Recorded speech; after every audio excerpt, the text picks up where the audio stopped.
Society వాళ్ళు మన ఇనుగుర్తి గ్రామానికి వచ్చి గత 5 సంవత్సరాల క్రితం మన ఇనుగుర్తి గ్రామంలో మన ఆరోగ్యాన్ని పరిరక్షించుకోవడానికి తృణధాన్యాలు ఎలా పండించుకోవాలి, ఎందుకంటే ఇప్పుడు ఆహారం కలుషితం అయిపోయింది,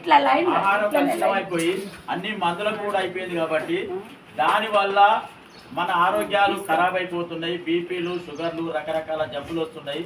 కాబట్టి ఇవి కాకుండా ప్రత్యామ్నాయ పంటలు పండించి తృణధాన్యాలు పండించి మన ఆరోగ్యాలను ఎట్లా పరిరక్షించుకోవాలి, సమాజంలో జరుగుతున్నటువంటి రుగ్మతలను ఏ విధంగా మనం పారదోలాలి, ఒక మహిళల మీదనే కావచ్చు, బాల్య వివాహాలు కావచ్చు, ఇంకా వరకట్న వేధింపులు కావచ్చు, రకరకాల సమస్యలు ఉన్నాయి ఈ సమాజంలో. ఆ సమాజంలో ఉన్నటువంటి సమస్యల మీద మనం ఎట్లా పోరాటం చేయాలని చైతన్యం తీసుకురావడానికి జీవనాధార సొసైటీ వాళ్ళు మన గ్రామానికి 5 సంవత్సరాల నుంచి వస్తున్నారు.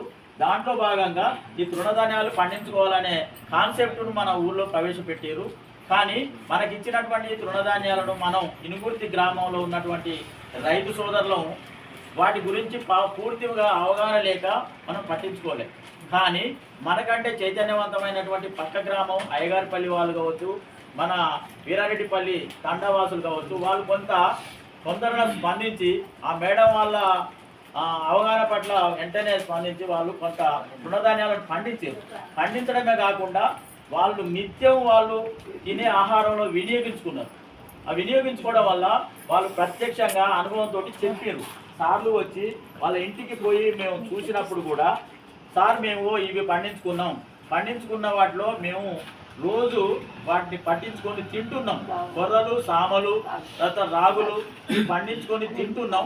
తినడం వల్ల మా ఆరోగ్యాలు బాగుపడ్డాయి, మాకు మందుల ఖర్చు తగ్గింది.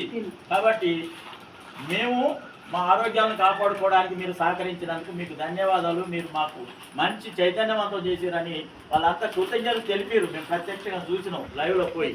ఆ తర్వాత ఇనుగుర్తి ఇంత పెద్ద విలేజ్, మండల హెడ్ క్వార్టర్, మరి ఇనుగుర్తి వాళ్ళు ఎందుకు వెనకబడిపోయారు సార్ అని చెప్పేసి మేడం వాళ్ళు మమ్మల్ని ప్రశ్నించారు.